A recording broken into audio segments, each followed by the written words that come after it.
Mereka bersuka cita KKR lanjutan, saudara. Aku mikir gimana hubungin keluarga. Itu saya sering begitu, saudara. Dan anak saya kadang-kadang bertanya-tanya kenapa begitu. Daripada mereka bertanya, saya bawa aja sekalian ke pedalaman. Sekeluarga saya bawa ke pedalaman. Itu namanya di pedalaman, melayani begitu, saudara.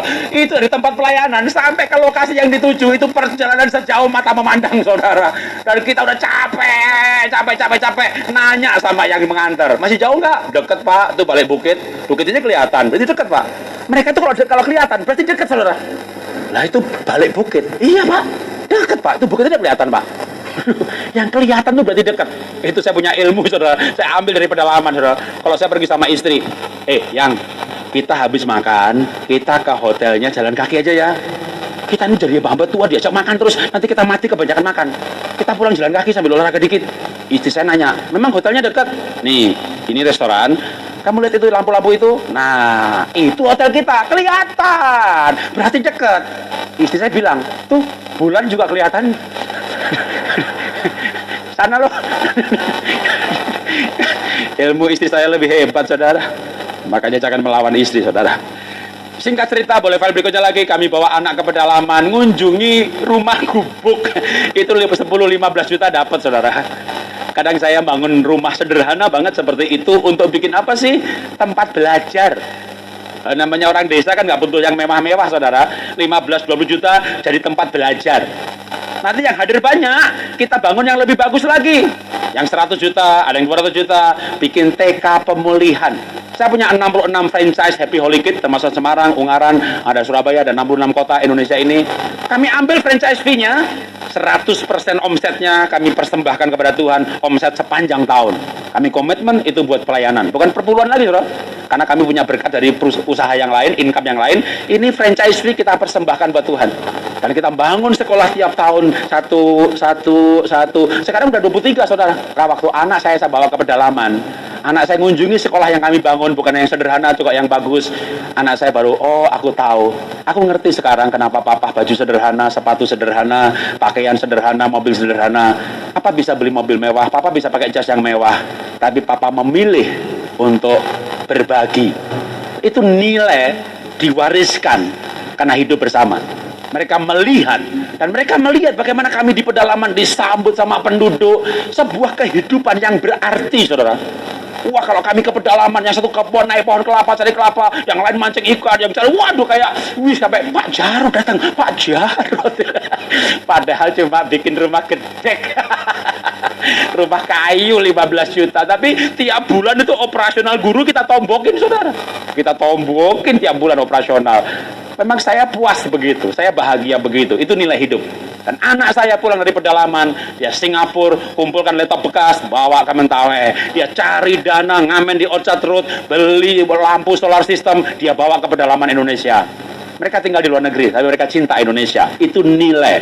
Oke, kita akhiri dengan membaca quote yang ini. Kita baca bersama-sama sebagai penutup hari ini. 1, 2, 3. Nilai-nilai firman Tuhan yang dihidupi adalah warisan keluarga generasi selanjutnya untuk mereka hidup benar dan mulia. Keluarga Indonesia bahagia, luar biasa. Tepuk tangan bagi Tuhan.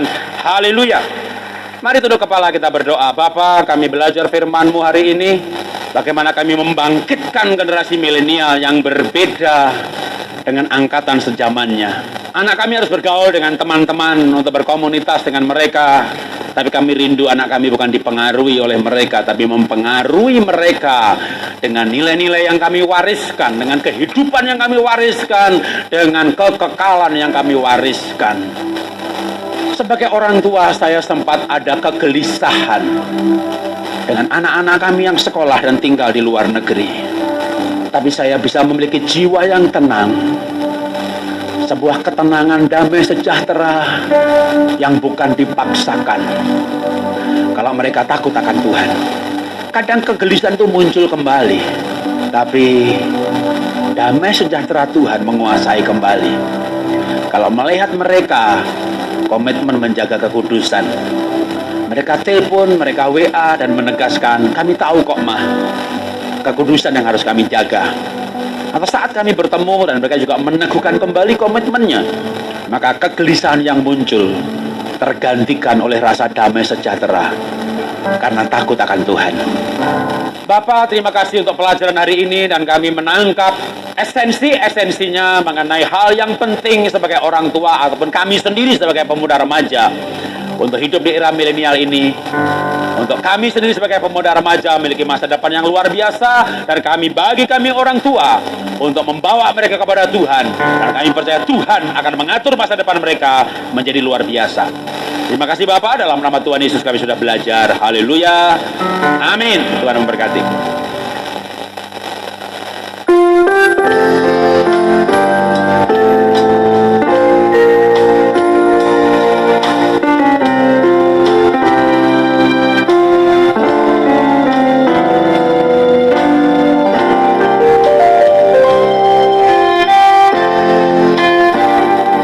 Demikian keluarga Rema kebenaran firman Tuhan yang sudah kita dengarkan. Satu firman yang telah disampaikan oleh Pendeta Jarod Wijanarko dengan judul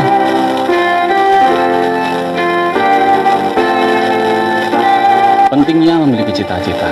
Mari kita berdoa, kita bersyukur untuk firman ini. Terima kasih Tuhan, kami bersyukur untuk kebenaran firman-Mu di pagi hari ini Tuhan. Betapa Engkau Bapa yang baik menuntun setiap kami Tuhan, sehingga kami menjadi berkat Tuhan lewat